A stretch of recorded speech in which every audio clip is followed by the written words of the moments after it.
Dear students, uh, today I am going to discuss a very important issue which I have observed with the students. So what are those issues? So for today I have selected some questions that most of the time students get confused in them. Now, why students get confused in them? The reason is uh, if your understanding of the topic is not good, then these type of questions will create problems for you people. And you must keep in mind these questions carry, uh, you know, they are very important part of your questions. In every type of question, there is one question that is not difficult, but most of the students they get confused if because of lack of understanding of the topic. Please focus on your understanding. If your understanding is weak, you will be having a lot of problems in your examination.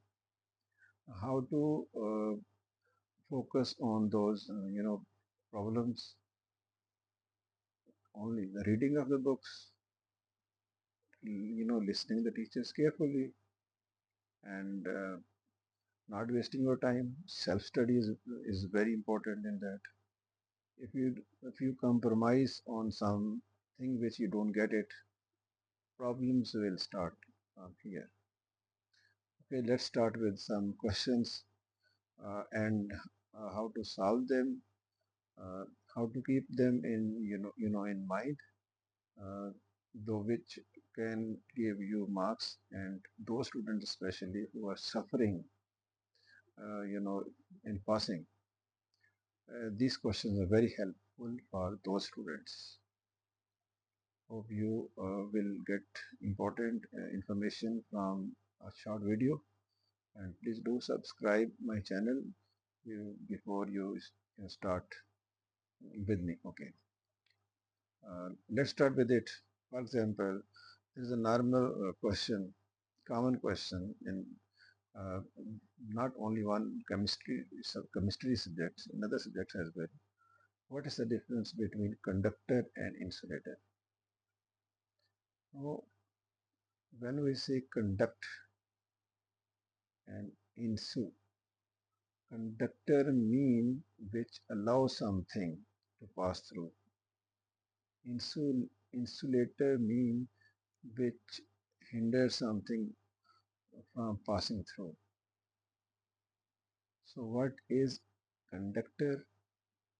Conductor is not, we usually, in our syllabus we take conductor as, metals mostly, or some metals are also, conductor, but like say graphite in carbon, which is, allotrope of carbon is graphite and diamond. Now, graphite conduct electricity, it is a non-metal. But keep in mind, mostly we say metals are conductors of electricity. Now, why metals are conductor of electricity?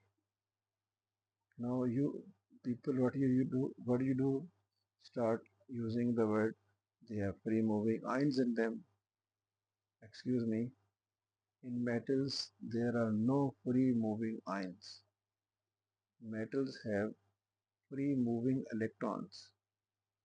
Whenever metals are connected to a DC source, direct current, DC means direct current, then electrons will start flowing from negative terminal toward positive terminal. I am not talking about conventional current. I am talking about electronic current which is due to flow of electrons. So conductors is the only material which must have free moving electrons. Hope you understand. The electrons, they carry energy with them. When they get energy, they start moving. Okay. So if they are not getting energy, they will be present in metals and they are free, but their net motion is zero because they're moving forward, backward, rightward, leftward. They will only conduct when metals are connected to a source of energy. Hope you understand. Similarly, insulators don't have free moving electrons. Why they don't have free moving electrons? Because the electrons are fixed. Okay, like say plastic, glass. These are non-conduct. These are insulators. Even wood, sometimes, most of the time, wood is also also an insulator, uh, unless it is not wet. Okay. Now, what is the next question? Why solid ionic compounds? Ionic compounds, metals and non-metals together, they make ionic compound. For example, table salt, which we can see, which we use daily at home. Why ionic compounds don't conduct electricity in solid state but conduct when molten state or solution form? So this question has further two questions in that. First part is a question that is why it does not conduct electricity in solid state. In solid state, ionic compounds have no free moving ions in them. Why they don't have free moving ions? Because the ions are held in lattice. Lattice mean 3D shape. Okay. Why they don't conduct in solid state? Due to the absence of free moving ions in them. Don't say free moving electron, please, because they don't have free moving electron in them. They have just only ions. In solid, ions are fixed due to strong electrostatic forces of attraction between oppositely charged ions. Now, most of the students, they use the word intermolecular forces here. The word intermolecular force can only be used when we are talking about uh, mostly covalent compounds or simple molecules. Make sure the word electrostatic only used in metals where there are strong forces of attractions between positive ions and free electrons, or in ionic compounds when where ions are present. But ionic compounds in molten state or solution form conduct electricity. Why? What is the reason behind this? Because in molten state or solution form, mean when they have been dissolved in water. Most of the time we take water. Why? Because it is universal solvent.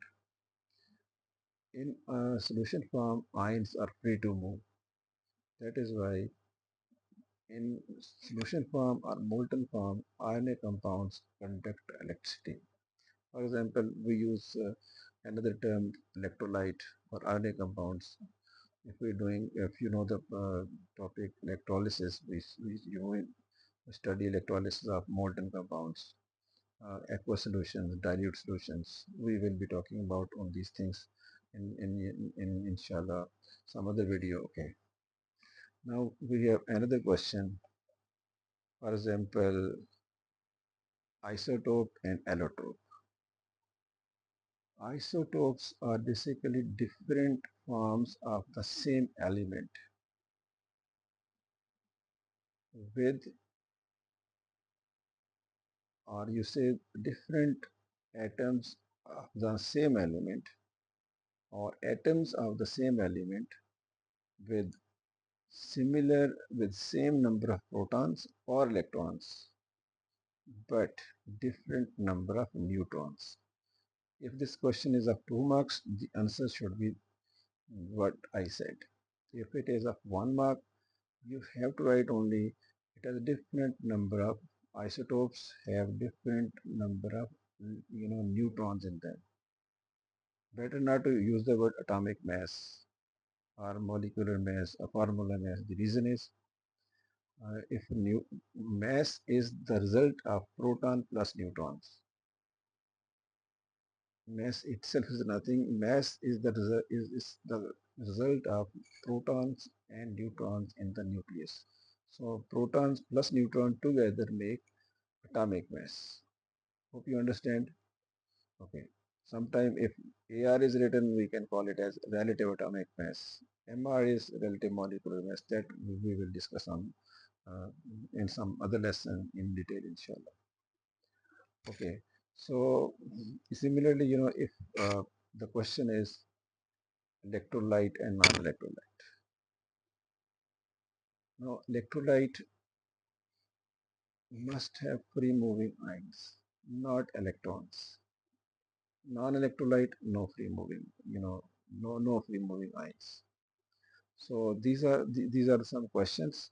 There is another question, that is, what is the difference between isotopes, allotropes, and isomers? The term isomers we use in organic chemistry. This question, explain the term allotrope 2 marks, isotopes 2 marks, isomers 2 marks. 6 mark question, very easy question. But student get confused here. Simply allotropes are different forms of the same element. For example, diamond and graphite. These are allotropes of carbon. They have different, physical properties, but they have similar chemical properties. Hope you know the difference between chemical and physical properties. We can discuss later if you don't know. Okay. Okay.